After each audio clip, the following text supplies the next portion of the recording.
Emergency Services. Go ahead, caller. What address do you need the ambulance? Can't breathe. He's having a asthma attack.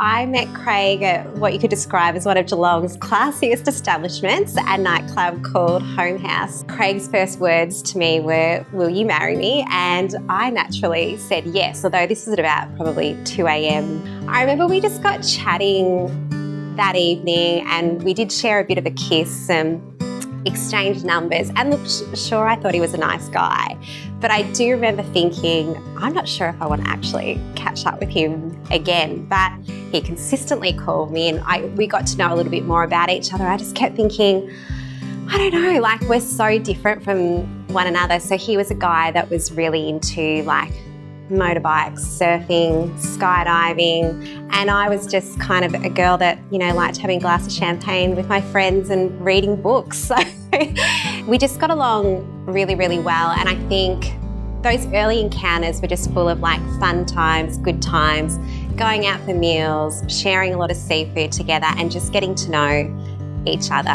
kind of through that process. And he sort of blew me away from the get-go. Soon after we were engaged, Craig and I actually decided to be married at my family's property out in Bannockburn. So it ended up, you know, it was wedding planning, but almost like 18 months of hard labour as we put in all this work into the garden and trying to finish off Mum and Dad's property so it was up to scratch for a wedding. But seriously, like I have the best like memories of that time. Because we'd come down on a Saturday morning, we'd work all day, and then we'd sit and have dinner with my mum and dad and enjoy wine and talk about life. And Craig would always get a bit tipsy and he'd talk about how much he loved me and how much he loved other people in general. And then often I'd have a gutful and just go, I'm going off to bed, like, please be quiet. But it was a really precious time in our lives as we got to spend time with my family a lot more, and Mum and Dad really got to know him.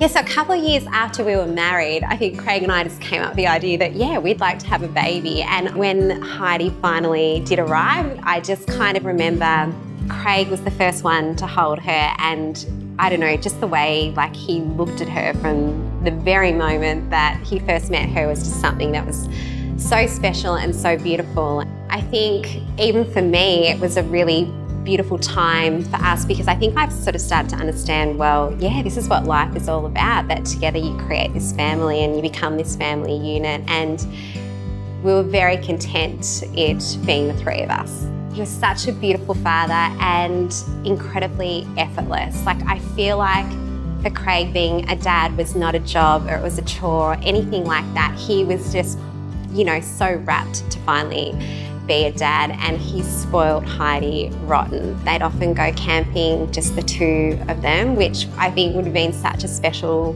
time for them both. And look, while I wish I, you know, could hear the conversations that they perhaps had, like I'm so pleased that they had that time together as well.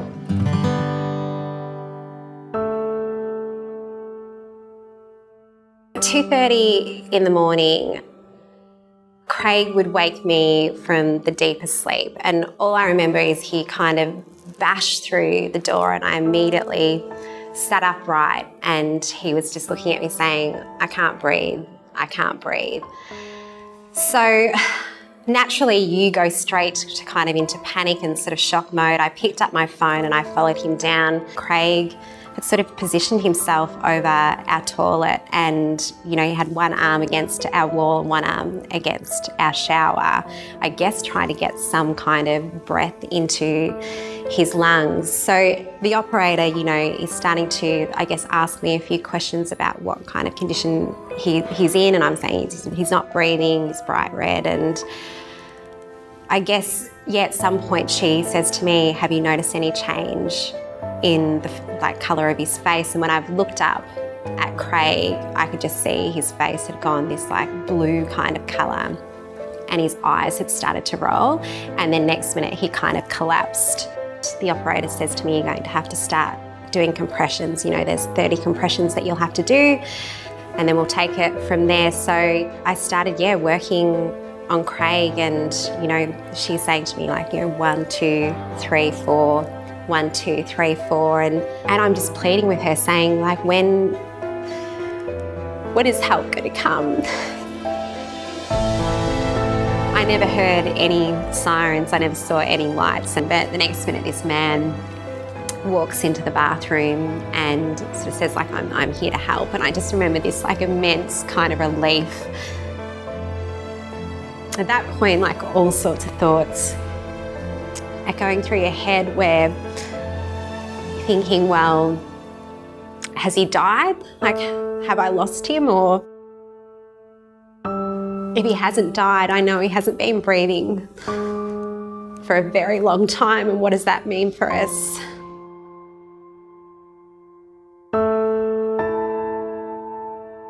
Yeah, Mum arrived, and one of the paramedics came out and just kind of said to me, we just want to let you know, things are not looking good, but we'll keep going. And I guess in your mind, you're kind of going, all right, well, we just keep going. We sort of see what happens. And they came back down and said, look, we've been working on him for over an hour now, and ever since we arrived, we haven't got anything. We've tried paddles, we've tried adrenaline, and we haven't been able to get a thing. So, yeah, we're sorry to say, yeah, he's died. And I just remember kind of leaning my head on my mum's shoulder and just feeling this real sense of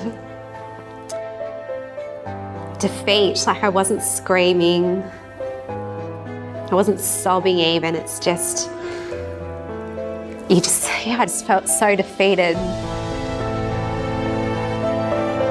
I sort of sat next to him and held his hand, and I just remember I kept saying to him, I'm sorry, I'm sorry. And my mum and sister had come in and you've got nothing to be sorry about, you've done everything that you can. But I just said to them, it's not even that, I'm just so sorry that he's missing out on life, missing out on our beautiful little girl, and missing out on our future together.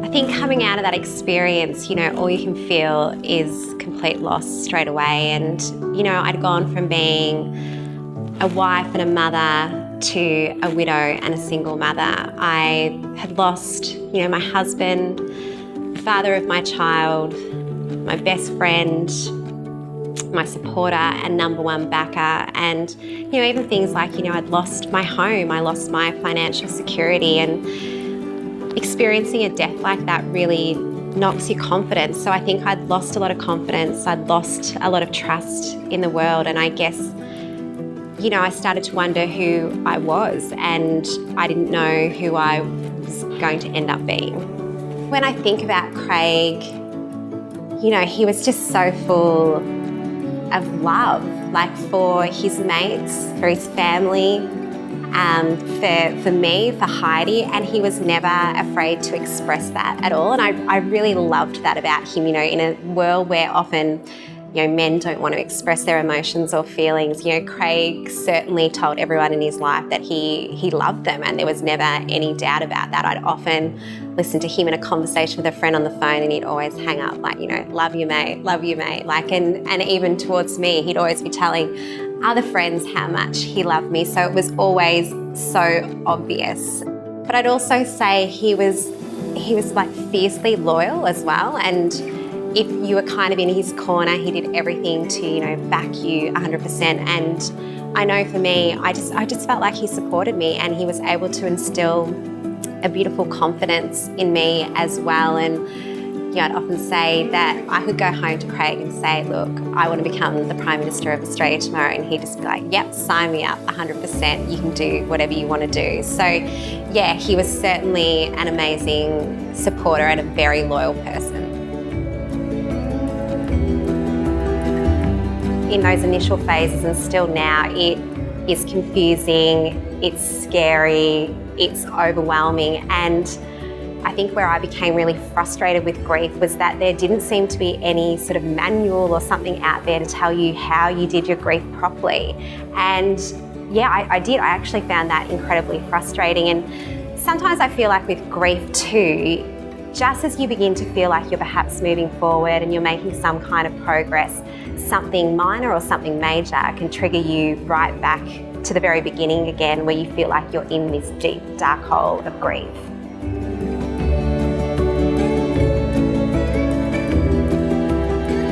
The deep, dark hole of grief is the kind of grief that you feel where you feel this heavy fatigue, you can't get out of bed, and just the basics of life seem really hard to do as well. It's a really heavy feeling, and one where you kind of can't think or feel with any sort of clarity at all. And yeah, it's a frightening place to be when you're especially in those initial stages. When you're in that deep, dark hole, you know, often people are telling you to do things like yoga or go for a 10-kilometre run or pat your dog, and that might make you feel better. But when you're in those deep, dark holes, it's tough to even get out of bed. They're not the kind of things that you can actually do for yourself. So you have to really take this back to basics approach. And so to me, back to basics really is addressing 4 basic needs that someone needs to survive. And so they are things like nourishment. So are you eating healthy? Are you keeping hydrated? Are you meeting your basic needs to make sure that you're fueled enough to make your way through this deep, dark hole? Grief can make you feel so cold to your core. So it's really important that you also address keeping warm during that time. So you might want to look to external things like having an extra blanket on your bed, having a hot water bottle, or an extra pair of socks, but things that give you great comfort to help you through that time.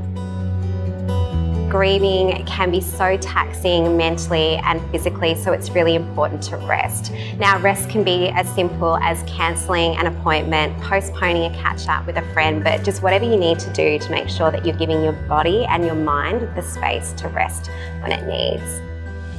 So it's important to keep the connection going with your deceased loved one, and one way that I've done this with Heidi is creating a daddy box, and it's a place that we can go to that Heidi can place her drawings or photographs or letters to Craig, and it's a way that we can honour him, particularly on those special days like Father's Day. I've also found though more recently that even I've started to write letters and place them in the daddy box too. And we often try to, I guess, remember and honour him on those harder days also, whether that is his birthday or our wedding anniversary. So each year I encourage Heidi to either make a cake, or sometimes we go and buy one.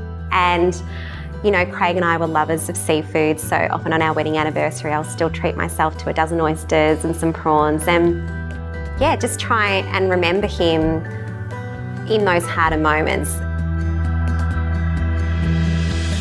I think Craig would be exceptionally proud of both Heidi and myself. It has been the roughest of rough roads, but I feel like each kind of hurdle that we face or come across, we do the best that we can and we do it together. And I think, yeah, Craig would be incredibly proud of that.